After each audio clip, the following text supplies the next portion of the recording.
The snow falls soft and sideways over the West Maple bus stop.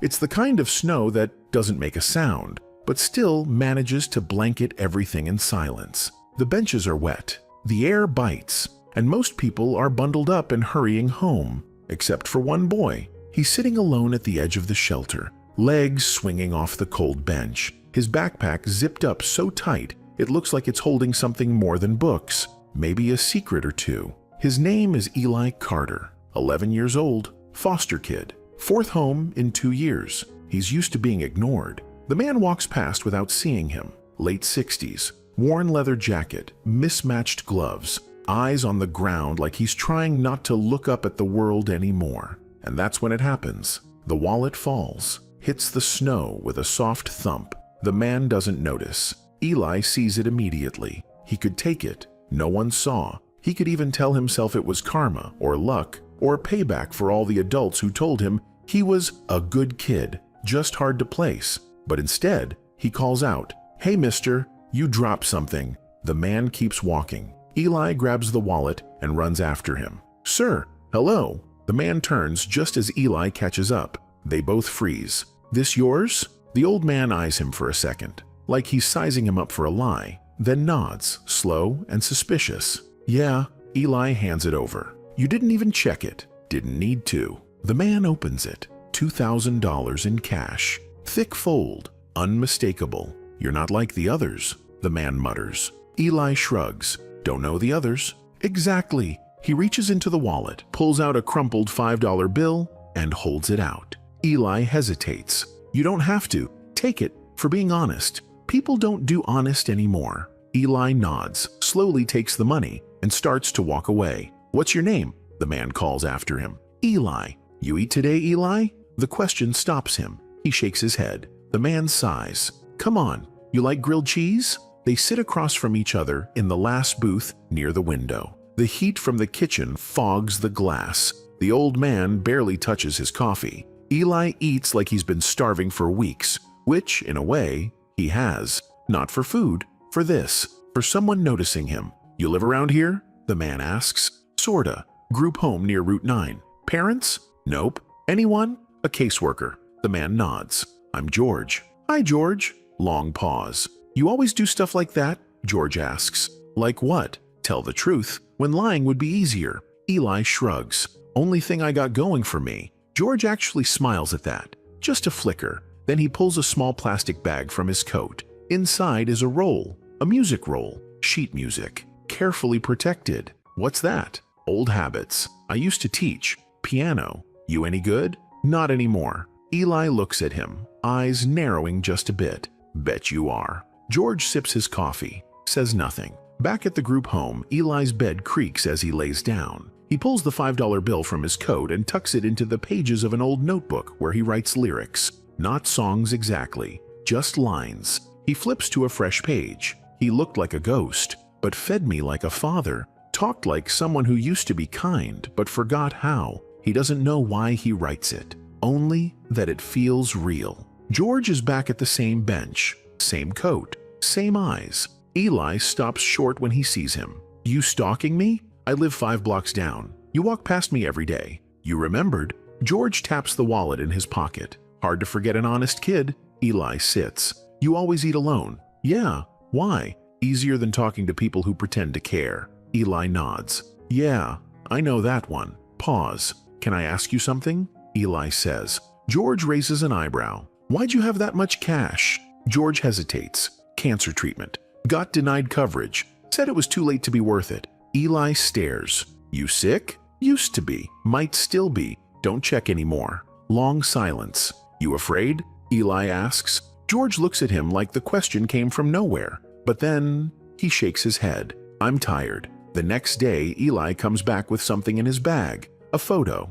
It's a grainy picture of a younger George at a piano surrounded by kids. "I found this online. Your name was on the wall behind you." George stares, then laughs. "A real one. You dug me up? I wanted to know if you were lying." "And?" "You weren't." Pause. "You still got a piano?" George nods. "Basement. Dusty." Eli grins. "Teach me?" George unlocks the basement door like he hasn't opened it in years, which, turns out, is true. The hinges creak. The air is cold. It smells like old wood, cardboard boxes, and something else. Memory. Eli follows behind, eyes wide. The steps are narrow, uneven. At the bottom of the stairs, under a dusty sheet, sits a full, upright piano. Real wood, deep brown, sturdy. Whoa, Eli whispers. George pulls the cover off. Dust dances in the slanted light coming through the narrow window. She still works, George says. You name her or something? He smirks. Number. But maybe you can. Eli sits on the bench, touches one key, then another. Some are out of tune. Others sound perfect. You gonna teach me? George nods once. If you want to learn, I do. George looks at him, not just at him, but into him, and sees something. A little fire. Not a kid asking for a toy. A kid asking to matter. They meet every afternoon that week. Eli never tells the group home where he's going. He just shows up at George's, hangs his backpack on the coat hook, and walks straight to the basement like he's lived there all his life. They start with scales. Slowly. Eli picks it up fast. Faster than George expected. Ever touch a piano before? Nope. Then you got a gift.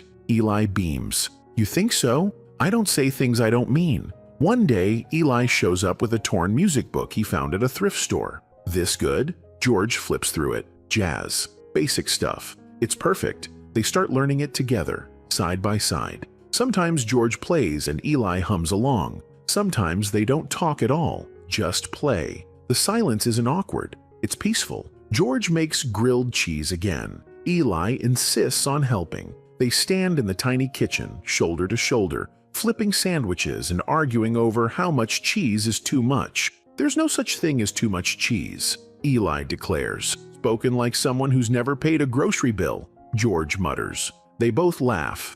Eli laughs louder than he has in years. That night, back at the group home, Eli gets into a fight with one of the older boys. Not because of anything big, just because the boy said, "You think you're better now that you got a piano?" And Eli, for once, didn't shrink. He stood tall. "I don't think I'm better. I think I'm finally not invisible." The boy shoved him. Eli shoved back. He gets written up. His caseworker calls the office and says they might have to reassign him. Eli hears it through the thin wall of the office. His stomach sinks. The next day, he doesn't go to George's. He doesn't go anywhere. He sits at the bus stop again, hoodie up, hands in pockets, just staring, until a shadow falls across the bench. "George, you missed a note," he says quietly. Eli doesn't look up. "They're moving me." "Where?" "Don't know yet." "You tell them why." "Doesn't matter." "It does to me." That's when Eli looks up, really looks, and George sees the fear in his eyes, the kind of fear that comes from too many goodbyes. "You ever want something so bad it hurts?" Eli whispers. George doesn't answer, just sits beside him, then reaches into his pocket and pulls out something small and shiny. A key. "What's that?" "The spare, in case I'm not home." Eli stares. "You serious?"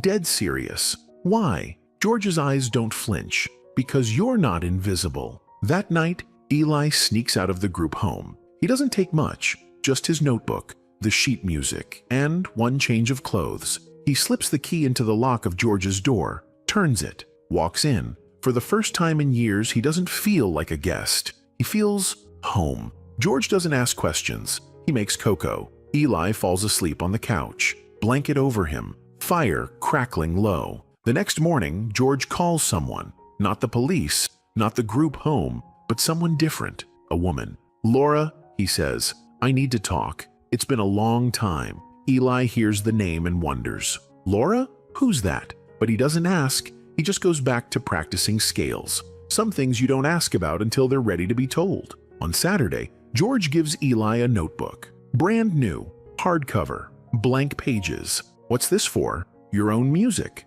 "I don't know how to write it." "You didn't know how to play either. Look at you now." Eli flips to the first page, then slowly writes the title, "Things I Wish Someone Said." He doesn't cry, but he almost does, and George doesn't say a word. He just sits beside him on the piano bench and plays a simple tune, soft, low, steady, the kind of sound that holds you together when the rest of the world lets go. Sunday morning feels different, not because of the weather. It's still cold, still gray, but because Eli wakes up to the smell of cinnamon. George is in the kitchen, flipping pancakes. "I thought you didn't cook," Eli says, rubbing his eyes. "I lied." Eli smirks. "You lie pretty good for an honest guy." George shrugs. "I only lie for pancakes." They sit down to eat. It's quiet, comfortable, but something hangs in the air, unspoken. Eli doesn't know what it is yet. Later that day, there's a knock on the door. 3 soft taps. George freezes. Eli, mid-practice, stops playing. The door creaks open, and there she is, a woman in her early 50s, long dark coat, coffee in one hand, a folder in the other. Laura. Eli knows it's her before anyone says a word. George's shoulders tighten. "Didn't think you'd come," he says quietly. "You asked." Laura steps inside, eyes scanning the room, then landing on Eli. "You're Eli?" He nods slowly. "Heard about you." He doesn't know what to say, so he says nothing. They sit in the living room, George on the armchair, Laura on the couch, Eli on the floor, cross-legged, hugging his knees. "You told him?" Laura asks. "No." Eli frowns. "Told me what?" George rubs his face.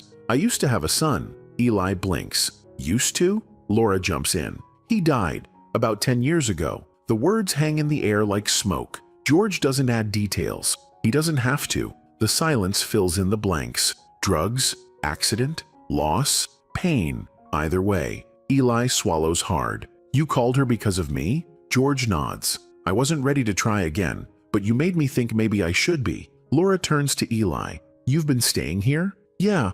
Group homes? Not great." She nods slowly. "You're a good kid. I can see that." Eli looks down. "You don't even know me. I didn't know my son either. Not like I should have." That quiets the room again. But this time, it's softer. Not guilt, not shame, just honesty. Monday morning, Eli walks into school with a piano book under his arm. The hallways feel different. He's still just a kid with secondhand shoes and no last name anyone remembers. But now he has somewhere to go at 3 o'clock. Someone waiting. And it changes everything. That afternoon, George takes him somewhere new. A community recreation center. Small room. Old upright piano in the corner. 10 folding chairs. A sign on the wall. "Beginners open mic. Friday." "I signed you up," George says. Eli freezes. "You what?" "You've been practicing for weeks. You're ready." Eli shakes his head. "No way. I can't." "You can. I mess up in front of one person. It's fine. But 10? 20? George leans in. "You mess up, you get back up. That's how life works." Eli stares at him. "Easy for you to say. You're not 11. George chuckles. "True. I'm old and grumpy. But you've got something." Thursday night, Eli barely sleeps. He dreams of hands shaking over the keys, of blank stares from the audience, of the lights going out mid-performance. Friday morning, he fakes sick. George doesn't push. He just says, "You get to choose what kind of story you want to live in.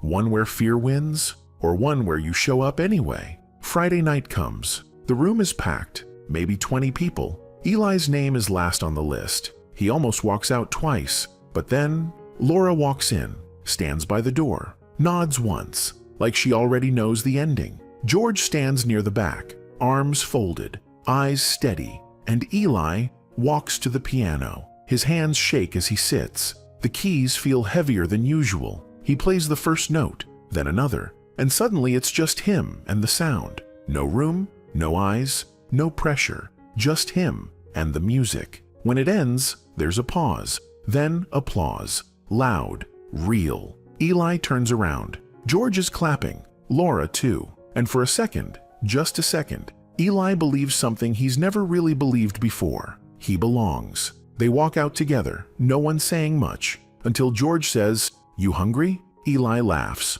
Always. Laura smiles, and in that moment, the cold night air doesn't feel so cold anymore. The week after Eli's performance, everything feels lighter. People at school smile at him more. A few kids even ask if he takes lessons. He shrugs and says, "Kinda. Because how do you explain that your piano teacher is a lonely old man who gave you a key and a second chance? You don't. You just show up again and again." George starts coughing. At first, it's nothing. Light. Dry. Then it gets worse. By Thursday, he's wheezing between sentences and clutching his ribs. "You okay?" Eli asks, pouring him tea. "I'm fine. Old lungs. They do this sometimes." Eli doesn't believe him, but he doesn't push. Not yet. Friday afternoon, Eli walks into the living room and finds George asleep on the couch, piano sheet in one hand, a blanket half fallen to the floor. His lips are slightly blue. Eli drops his backpack and yells his name. No answer. He grabs the landline and dials 911.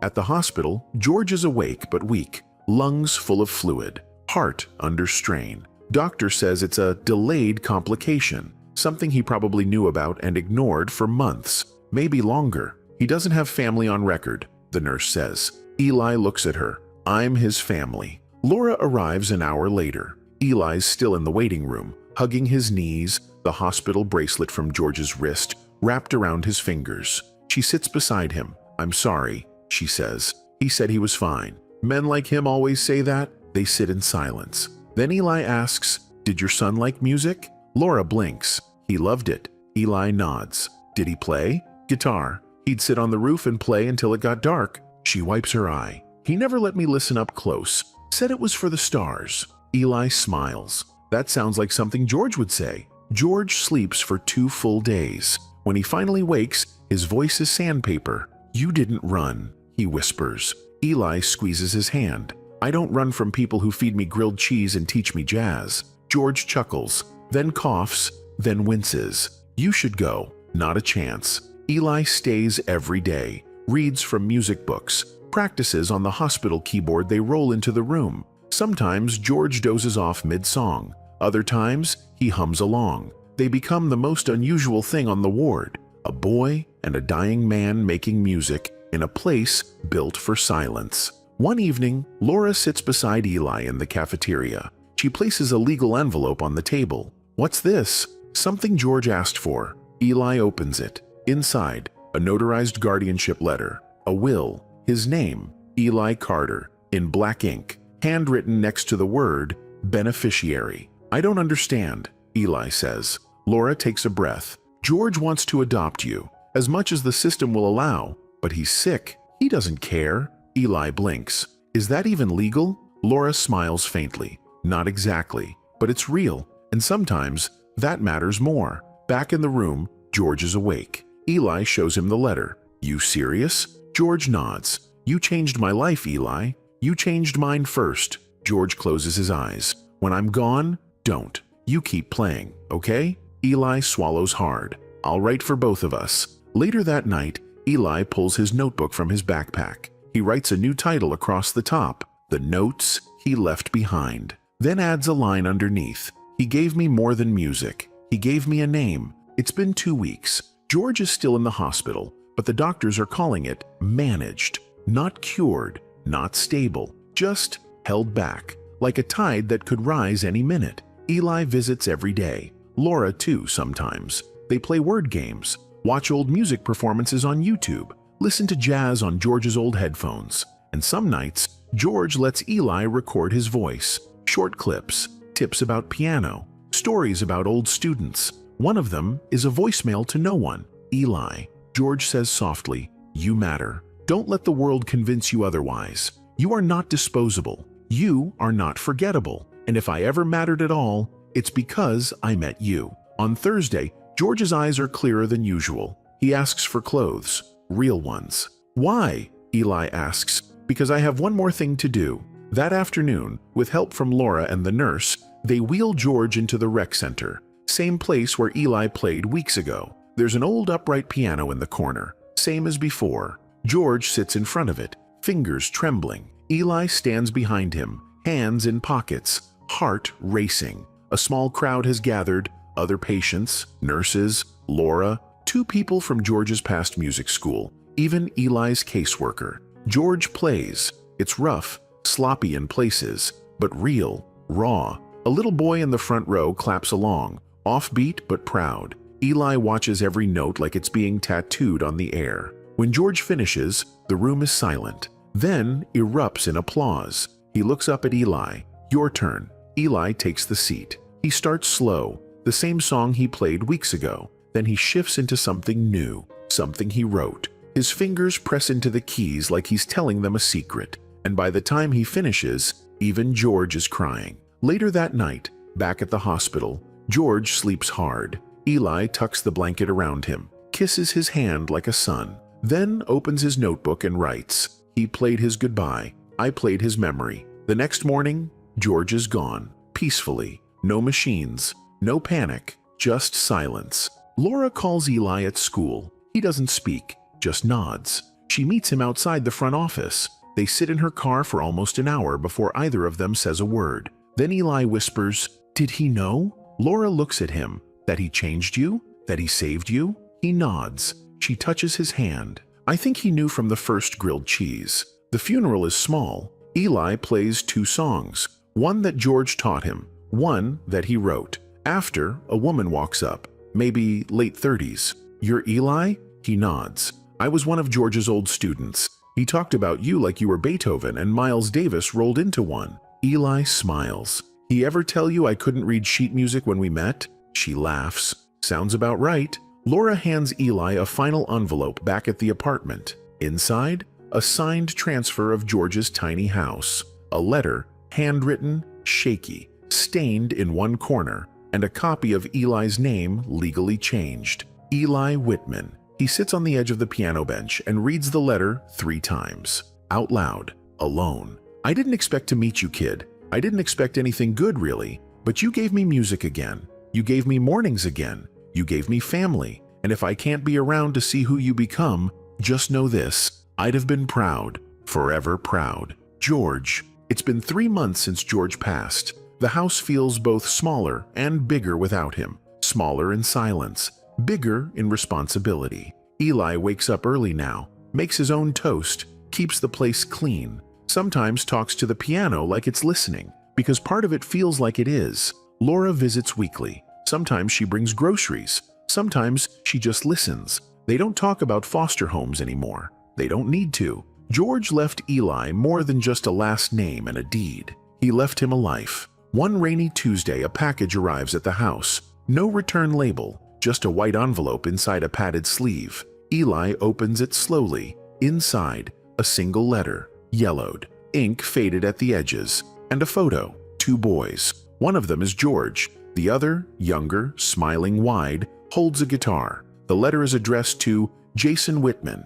Nashville, Tennessee. Eli reads it, then reads it again. It's dated 12 years ago. "Jason," it begins, "I know I wasn't the father you needed, or the one you deserved. I taught kids to play music but never knew how to listen to my own son. I said things I can't unsay, did things I can't undo. But if you ever want to hear who I became, not who I was, come to the old place. The piano still works, and I'll be waiting. Dad." Eli folds the letter, sits for a long time, then makes a decision. He writes his own letter, short, honest. "Jason, I don't know you, but I knew your dad, the version he became. He wasn't perfect, but he was trying. He saved me. I think he was waiting for you, even at the end. I'm Eli. I live in the house now. If you ever want to come back, the piano still works. I'll be here." He mails it that night. No idea if it'll reach anyone. No idea if anyone will answer. But he sends it anyway, because George would've. The days stretch.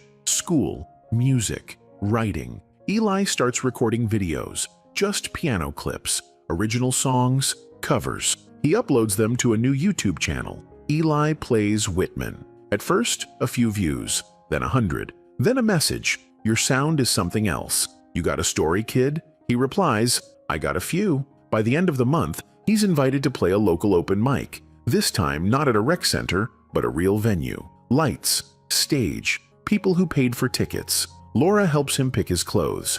Eli carries George's music folder under one arm. When the host calls his name, he walks out. Same nerves, same doubts, same heartbeat. He sits, plays, sings this time too. And when he ends, he says, "This is for the man who gave me back my name and my voice." After the show, someone approaches him. Tall, late 20s, calloused hands, guitar pick on a chain around his neck. "You Eli?" "Yeah, I'm Jason." Eli doesn't speak, just stares. Jason pulls out the yellowed letter. "I never got this, but you did." Eli nods. "He wrote it for you." Jason looks around the room, smiles faintly. "Feels like he wrote it for both of us." They sit on the curb outside, sharing headphones, listening to an old clip of George playing blues riffs in the hospital. Jason laughs. That's his "I messed up but I'll never admit it" song. Eli grins. Thought so. Jason doesn't stay long, just 2 days, but they play together once,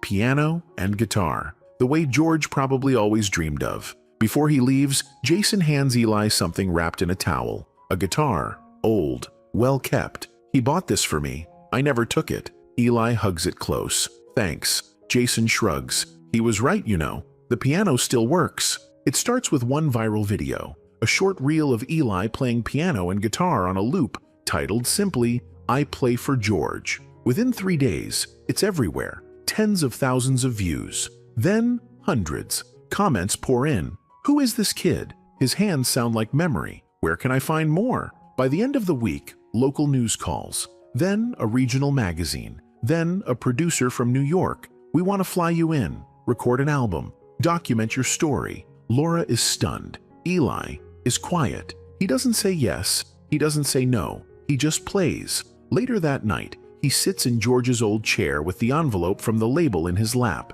He hasn't opened it yet. He walks to the piano, plays the song George used to hum in the mornings. Soft, meandering. He thinks about the couch, the pancakes, the cough that wouldn't quit, and the man who showed up anyway. He opens the envelope. Inside, a studio schedule, a draft contract, and a payment advance offer, $50,000. Eli stares at the number. That kind of money could change everything, but something feels off. Too fast, too loud, too far from the reason he started playing. He calls Laura. Should I do it? I can't answer that, she says. Only you know what kind of song your life wants to be. He sits with that for a while, then writes in his notebook, what good is a song if the person who made it possible wouldn't recognize the sound? The next morning, Eli calls the producer. He doesn't say no, but he doesn't say yes either. Can I record it here, in my house, on his piano? A pause on the line. That's not how we usually do it.